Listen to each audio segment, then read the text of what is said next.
तुम में से बहुत सारों को रेस्पिरेशन नाम के इस चैप्टर से बहुत डर लगता है ना, सच्ची बताना। अच्छा मैं हूं ना, आज चलो इस डर को खत्म करते हैं। Hello everyone, I am sugar sir here and welcome back to new video at MG education India.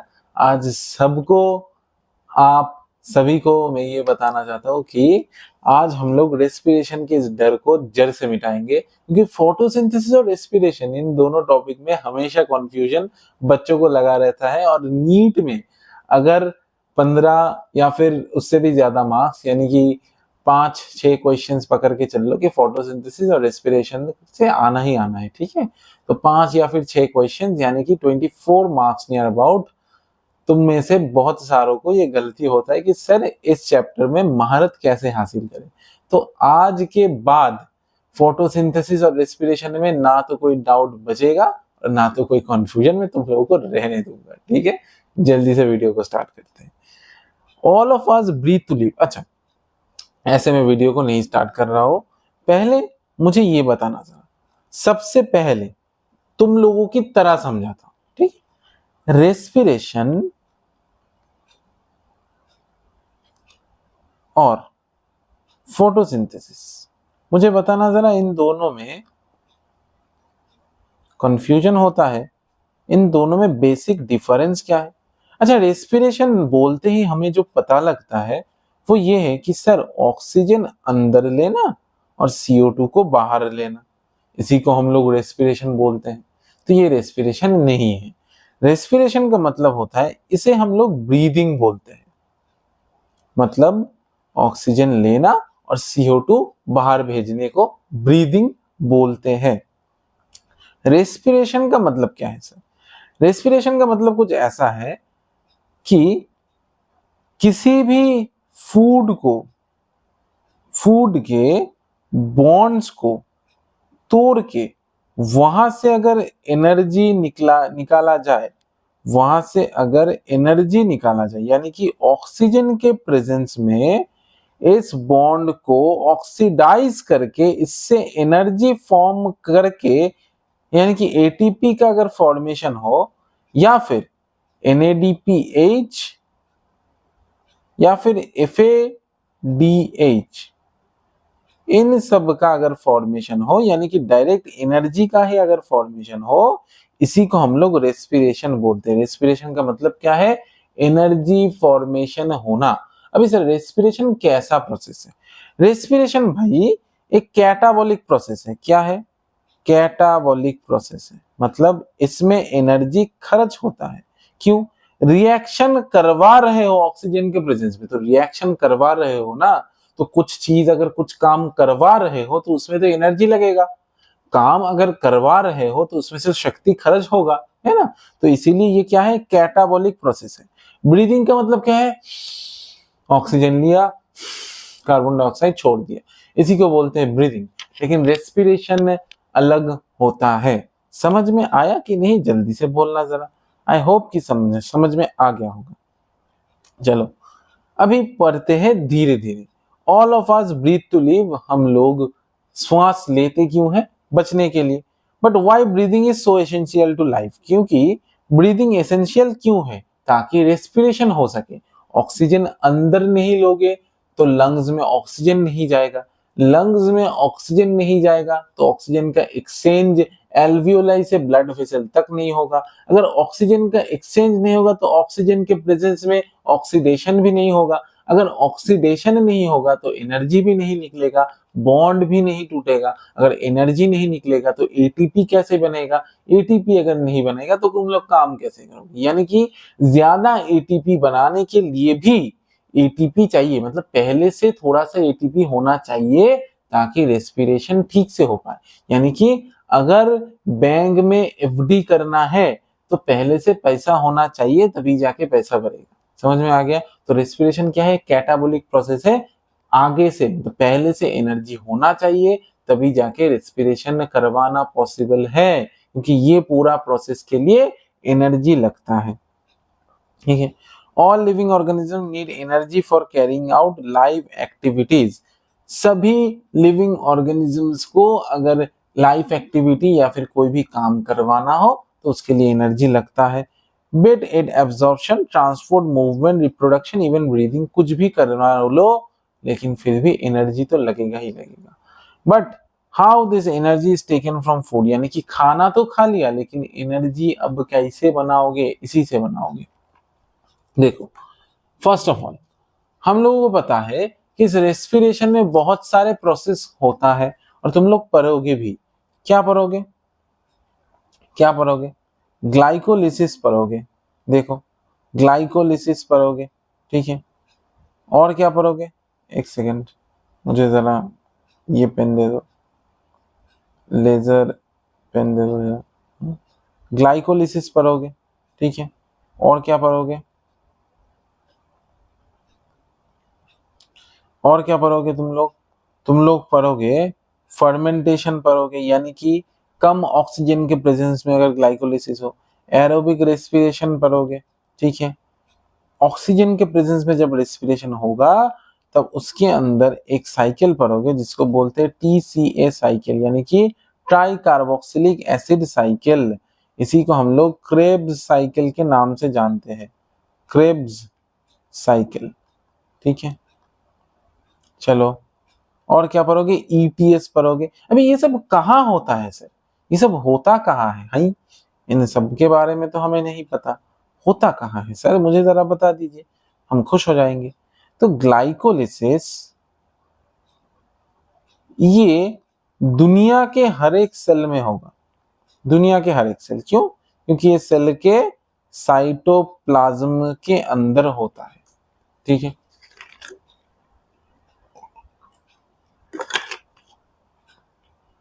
Cell के साइटोप्लाज्म के अंदर होता है। क्रेब्स साइकिल कहाँ होगा, माइटोकॉन्ड्रिया के अंदर होगा। और क्या होगा, माइटोकॉन्ड्रिया के मैट्रिक्स में होगा, ठीक है, ठीक है sir. ETS electron transport system कहाँ होगा, माइटोकॉन्ड्रिया के इनर मेम्ब्रेन में होगा। सर ये सब हमें क्यों बता रहे हो, ये सब इसीलिए बता रहा हूं क्योंकि ATP का जनरेशन इन सब से ही होता है, क्रेब्स साइकिल और ETS से। इसीलिए माइटोकॉन्ड्रिया को सेल का पावर हाउस कहा जाता है। क्यों, माइटोकॉन्ड्रिया में ही ग्लाइकोलिसिस का जो प्रोडक्ट बनता है उससे ATP जनरेट होता है। क्रेब्स साइकिल से एसिटाइल कोए बनता है और उसी से जो ATP और NADH2 बना है उसी से ही क्या होता है, देख लो एक बार क्रेब्स साइकिल में क्या बनता है, एक बार तुम्हें दिखा देता हूं मैं। ये देखो, ये देखो एसिटाइल कोए बना पहले, अब ये यहां से जाएगा और यहां से जाके देखो NADH का फॉर्मेशन हुआ है, ATP का फॉर्मेशन हुआ है, FADH2 का फॉर्मेशन हुआ है। अभी सर ये सब कहां से और कैसे ATP जनरेट हो करेगा, ये जो NADH2 और FADH है।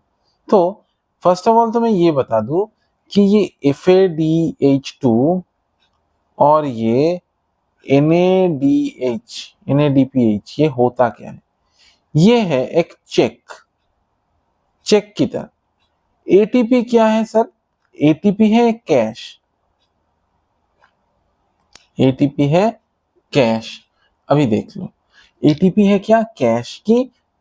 जहां कहीं भी जाओगे, अगर एक चाय की टपरी में जाए, एक चाय की टपरी में गए और वहां पे तुम लोग चाय पीने जाओगे, अभी तुम लोग बोलो अगर कि मैं सर चेक दूंगा, तो चाय वाला वहीं से चाय फेंक के मारेगा और बोलेगा कि भाग ले यहाँ से, ठीक है। तो तुम्हें वहां पे जाके क्या देना है, कैश देना है। तो ATP क्या है, कैश है कि रेडी टू मतलब गो, यानी कि कहीं पे भी तुम लोग यूज करो कोई भी फर्क नहीं पड़ता, कैश है कहीं पे भी यूज कर सकते हो।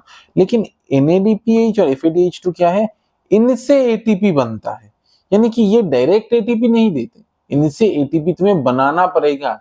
चेक बैंक में फेंका और फिर जाके पैसा विड्रॉ कर लिया, तो एक NADPH से 3 ATP बनता है और एक FADH2 से 2 ATP बनता है, ठीक है। तो पहले इन लोगों को कहीं पे डालना पड़ेगा। ये जो क्रेब्स साइकिल है ये ATP और FADH2 देता है और इससे ETS यानी कि इलेक्ट्रॉन ट्रांसपोर्ट सिस्टम के द्वारा ये जो इलेक्ट्रॉन ट्रांसपोर्ट सिस्टम तुम्हें भारी भारी सा लगता था ना, ये इलेक्ट्रॉन ट्रांसपोर्ट सिस्टम के द्वारा एटीपी का जनरेशन होता है। ठीक है, तो ये सब चीजें आज हम लोग पढ़ेंगे। मोटा मोटा मैंने तुम लोगों को बता दिया कि कहाँ कब क्या क्यों रोल प्ले करता है। ठीक है, तो आज का क्लास में मतलब आज ही हम लोग ये पूरा पढ़ेंगे। तो पहले हम लोग इंट्रोडक्शन को खत्म कर लेते हैं। ठीक है, all energy required for life processes is obtained by oxidation of some macromolecules that we call food। यानी कि सभी मैक्रोमोलिक्यूल्स का ऑक्सीडेशन होगा ऑक्सीजन के प्रेजेंस में, ये मैंने बता दिया है। Only green plants and cyanobacteria can prepare their own food, यानी कि सिर्फ और सिर्फ ग्रीन प्लांट और साइनोबैक्टीरिया ही ऐसा होगा जो कि अपना फूड खुद से प्रिपेयर कर पाएगा। क्यों? क्योंकि उनके अंदर क्या है, क्लोरोप्लास्ट है, क्लोरोफिल है। तो क्लोरोप्लास्ट के अंदर पाया गया क्लोरोफिल क्या करवाता है, फोटोसिंथेसिस करवाता है। कैसे करवाता है, फोटोन को, सूरज के फोटोन को ट्रैप करवा के उसका जो एनर्जी है इसको फूड में डाल देता है। अभी इस फूड से फिर से ये एनर्जी अगर लेना है तो इसी को प्रोसेस को रेस्पिरेशन बोलते हैं। यानी कि फोटोसिंथेसिस के द्वारा क्या हुआ, फूड के अंदर एनर्जी हो गया, फूड सिंथेसिस हो गया। प्लांट को फिर भी ऐसा कोई काम करवाना पड़ता है कि भाई मेरा इस सेल में फोटोसिंथेसिस नहीं होता, तो वहां पे फूड भेजना पड़ेगा। इसके लिए जाइलम फ्लोएम तुम लोग पढ़े होंगे कि जाइलम मिनरल और वाटर का कंडक्शन करवाता है, लेकिन फ्लोएम फूड का कंडक्शन भी करवाता है। और फ्लोएम का जो कंडक्शन होता है वो चारों तरफ होता है। ठीक है, और जाइलम सिर्फ और सिर्फ यूनिडायरेक्शनल मूव करता है, फूड नहीं, वाटर, मिनरल्स एंड सॉल्ट। ठीक है, तो ये जो O2 energy and food conversion करवा रहा है, जो एनर्जी से फूड जा रहा है, फूड से एनर्जी जा रहा है, जो फूड से जब एनर्जी जाएगा तब ये इस प्रोसेस को हम लोग बोलेंगे कि रेस्पिरेशन हो रहा है। फूड खाया, बॉन्ड ब्रेक हो ऑक्सीजन के प्रेजेंस में, वहां से एटीपी या फिर NADH2 निकला, इसी प्रोसेस को रेस्पिरेशन बोलेंगे। और ब्रीदिंग किसको बोलेंगे, ऑक्सीजन लेना, कार्बन डाइऑक्साइड छोड़ना, इसी को ब्रीदिंग बोलेंगे। और अगर एनर्जी फूड के अंदर डालना हो उसको हम लोग क्या बोलेंगे, फोटोसिंथेसिस बोलेंगे। ठीक है, समझ में आ गया। और जो हम लोगों का जो मतलब जो खुद का खाना खुद प्रिपेयर नहीं कर पाता है, उन सब मैकेनिज्म के अंदर, यानी कि जो ह्यूमन है या फिर कोई भी बॉडी है, अगर उनके अंदर वो ऑटोट्रॉफिक नहीं है, यानी कि उनके अंदर क्लोरोफिल क्लोरोप्लास्ट नहीं है, ऑटोट्रॉफिक नहीं है, यानी कि हेटेरोट्रॉफिक है, तो उन लोगों को रेस्पिरेशन, उन लोगों के अंदर फोटोसिंथेसिस तो नहीं दिखेगा, लेकिन रेस्पिरेशन दिखेगा। अभी रेस्पिरेशन के अंदर जो ये तीन प्रोसेस मैंने तुम लोगों से बोला है, ये तीन प्रोसेस जो बोला है, glycolysis, Krebs cycle and ETS।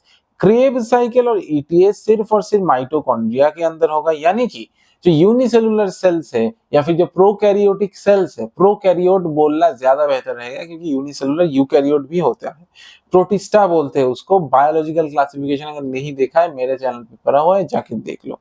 Mitochondria जिसके अंदर एब्सेंट होगा, माइटोकॉन्ड्रिया एक बाई मेम्ब्रेनस स्ट्रक्चर है, तो ये सिर्फ और सिर्फ हायर ऑर्गेनाइजेशन में ही होता है। माइटोकॉन्ड्रिया एक बाई मेम्ब्रेनस स्ट्रक्चर है, तो यूनिसेलुलर प्रोकैरियोट के अंदर ये नहीं पाया जाता। तो प्रोकैरियोटिक सेल के अंदर ये जो तुम लोगों का जो क्रेब्स साइकिल और ETS है ये नहीं प्रेजेंट होता है, लेकिन ग्लाइकोलिसिस साइटोप्लाज्म में होता है। यानी कि दुनिया का हर एक सेल के अंदर ग्लाइकोलिसिस पाया जाएगा। अभी ग्लाइकोलिसिस से बनता क्या है, पाइरुविक एसिड बनता है। ठीक है, तो इन सब चीजों को हम लोग धीरे धीरे डिस्कस करेंगे। आज सिर्फ और सिर्फ इंट्रोडक्शन देखना है, ठीक से समझना है। ओके, तो यहाँ पे यही बोल रहे हैं कि carbohydrates like glucose, sucrose, starch, we must remember that in green plants too not all cells, tissues and organs photosynthesize। यानी कि ग्रीन प्लांट्स के अंदर भी सभी टिश्यूज फोटोसिंथेसिस नहीं कर सकते। जहां पे फोटोसिंथेसिस नहीं हो सकता है वहां पे फूड को भेजना पड़ेगा, ताकि वहां को उन जगह के जो सेल्स है वो रेस्पिरेशन के द्वारा उन फूड का बॉन्ड को ब्रेक करके वहां से ATP निकाल के खुद को ठीक ठाक से संभाल सके, ठीक है, नॉन ग्रीन पार्ट को। तो इस चैप्टर के अंदर जो सैप्रोफाइट्स है like fungi are dependent on dead and decaying matter, यानी कि फंगाई किसके ऊपर निर्भरशील होगा, डेड और डीकेइंग मैटर के ऊपर, dead and decaying matter, dead and decaying matter, यहां से ये लोग क्या करेंगे, बॉन्ड ब्रेक करेंगे और एटीपी लेंगे और रेस्पिरेशन के थ्रू चीजों को प्रोसीड करेंगे। तो यहाँ पे क्या होता है, सेलुलर रेस्पिरेशन का बात किया गया है, जहाँ पे कि break down of food materials का बात किया गया है within the cells to release energy and the trapping of energy for synthesis of ATP, ठीक है। Photosynthesis of course takes place within the chloroplast, यानी कि क्लोरोप्लास्ट के अंदर ही फोटोसिंथेसिस होता है, whereas breakdown of complex molecule to yield energy takes place in the cytoplasm, यानी कि कॉम्प्लेक्स मॉलिक्यूल्स का जो ब्रेकडाउन होता है वो कहाँ होता है, ग्लाइकोलिसिस के द्वारा साइटोप्लाज्म के अंदर ही पाया जाता है या फिर साइटोप्लाज्म के अंदर ही होता है। समझ में आया कि नहीं है, आप बताओ मुझे। इन द माइटोकॉन्ड्रिया, यानी कि माइटोकॉन्ड्रिया के अंदर भी होता है, also in the eukaryotes, eukaryotes के अंदर होता है। Break down of carbon carbon complex bond, यानी कि कार्बन कार्बन का जो कॉम्प्लेक्स बॉन्ड होता है, जो हम लोग जो खाना खाते हैं उनके अंदर तो कार्बन ही मैक्सिमम पाया जाता है ना, तो ये जो कार्बन कार्बन का कॉम्प्लेक्स बॉन्ड होता है ये रेस्पिरेशन के थ्रू ही ब्रेक डाउन होता है। ये देखो प्रोसेस कॉल्ड रेस्पिरेशन, और इस कंपाउंड को जो ऑक्सीडाइज करवाता है और ऑक्सीडाइज करवाने के बाद जो सबस्ट्रेट बनते हैं उसको रेस्पिरेटरी सबस्ट्रेट बोला जाता है, और स्टेप वाइज एटीपी का फॉर्मेशन होता है और एटीपी यूटिलाइज होता है कहाँ, various energy requiring process in organism, यानी कि बहुत सारा एनर्जी रिक्वायरिंग प्रोसेस के अंदर भी एटीपी यूज होता है, जिसके अंदर रेस्पिरेशन खुद आता है, यानी कि रेस्पिरेशन से मिला हुआ एटीपी को इसका कुछ भाग हम लोग रेस्पिरेशन में ही यूज करेंगे। तो इतना तक ही था आज का लेक्चर। आई होप कि आप लोगों को लेक्चर अच्छा लगा होगा। आई होप कि बहुत सारा डाउट मैंने आप लोगों का क्लियर करवा दिया होगा। I am sugar sir, signing off from this lecture. See you soon, good bye.